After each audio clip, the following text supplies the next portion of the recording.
ایک شفاف دنیا ممکن ہے کانفرنس سے خطاب کرتے ہوئے صدر رجب طیب ایردوان نے کہا کہ اسلاموفوبیا اور زینوفوبیا اب سیاست کو گرفت میں لے چکے ہیں. یہ ایک تباہ کن رجحان پیدا کر چکے ہیں جو ریاستی پالیسیوں کو راستہ دکھاتے ہوئے مسلمانوں کی روزمرہ زندگی اور سماجی امن کو تباہ کر رہا ہے. صدر رجب طیب ایردوان نے نیو یارک میں Turkish American national steering committee task کے زیر اہتمام ایک کانفرنس سے خطاب کیا جس کا عنوان ایک شفاف دنیا ممکن ہے، A fairer world is possible تھا. صدر ایردوان نے کہا کہ میں ان تمام پسماندہ اور مظلوم لوگوں کو سلام پیش کرتا ہوں کہ جن کے دل آج ہمارے ساتھ دھڑکتے ہیں.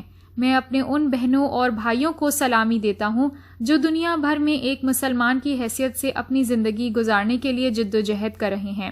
صدر ایردوان نے کہا کہ گزشتہ 2 سال سے کرونا وائرس کی وجہ سے انسانیت ایک مشکل دور سے گزر رہی ہے. تعلیم سے لے کر صحت اور تجارت سے لے کر روزگار تک ہر شعبے میں سنگین مسائل اور مشکلات جنم لے رہے ہیں.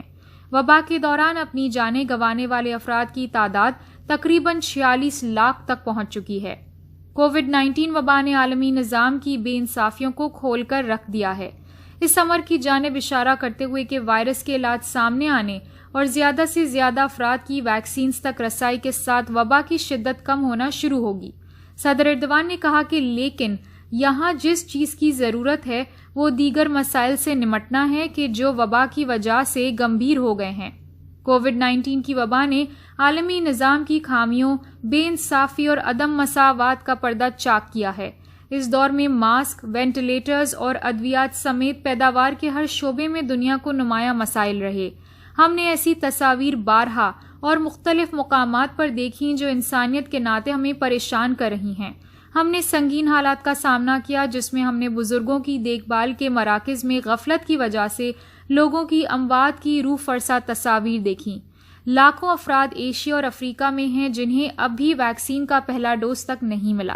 بتاتے ہوئے کہ ترکی نے اپنے وسائل اور استعداد کی بنیاد پر 159 ممالک اور 12 بین الاقوامی اداروں کے ساتھ کام کیا، صدر ایردوان نے کہا کہ میں یقین دلاتا ہوں کہ ہم اپنی مقامی طور پر تیار کردہ ترکویک ویکسین جس کی منظوری کا عمل ابھی باقی ہے کو پوری انسانیت، اپنے دوستوں، اپنے بھائیوں اور اپنی بہنوں کے لیے پیش کریں گے. ضرورت مندوں کی امداد میں امریکی مسلم برادری کے کردار کو سراہتے ہوئے صدر ایردوان نے کہا کہ ترک شہری اور مسلمان دونوں شاندار کام کر رہے ہیں. وہ اپنی زندگیوں، طرز عمل اور سخاوت کے ذریعے امریکی معاشرے پر عیاں کر رہے ہیں کہ ایک مسلمان کی زندگی کتنی خوبصورت ہوتی ہے.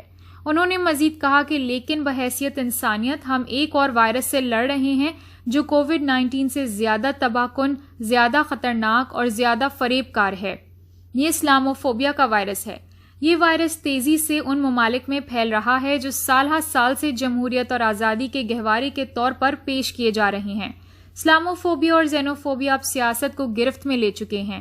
یہ ایک تباہ کن رجحان پیدا کر چکے ہیں جو ریاستی پالیسیوں کو راستہ دکھاتے ہوئے مسلمانوں کی روزمرہ زندگی اور سماجی امن کو تباہ کر رہا ہے. صدر ایردوان نے کہا کہ مسلمانوں کو ان کے عقائد، زبان، نام یا حلیے کی بنیاد پر غیر ٹھہرانا اب کئی ملکوں میں عام ہو چکا ہے. آپ نے 9/11 کے دہشت گرد کے بعد اس ماحول کا تجربہ کیا ہوگا. آپ نے دیکھا کہ کس طرح غیر ذمہ دار سیاستدانوں کی جانب سے پیدا کیے گئے نفرت کے ماحول نے معاشرے پر گہرے زخم لگائے. لیکن تمام تر بے انصافی اور امتیازات کا سامنا کرنے کے باوجود آپ نے کبھی قانون سے روگردانی نہیں کی اور جمہوری سیاست کو پس پشت نہیں ڈالا. جن معاشروں میں آپ رہتے ہیں ان کی ترقی میں مزید کردار ادا کر کے آپ نے مسلمانوں کو تنہا کرنے اور دشمن بنانے کے خواہش مندوں کو بھرپور جواب دیا. اتحاد، سالمیت اور بھائی چارے کے فروغ سے آپ نے مسلمانوں کو کمزور کرنے کی ہر سازش کو ناکام بنایا.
ہے۔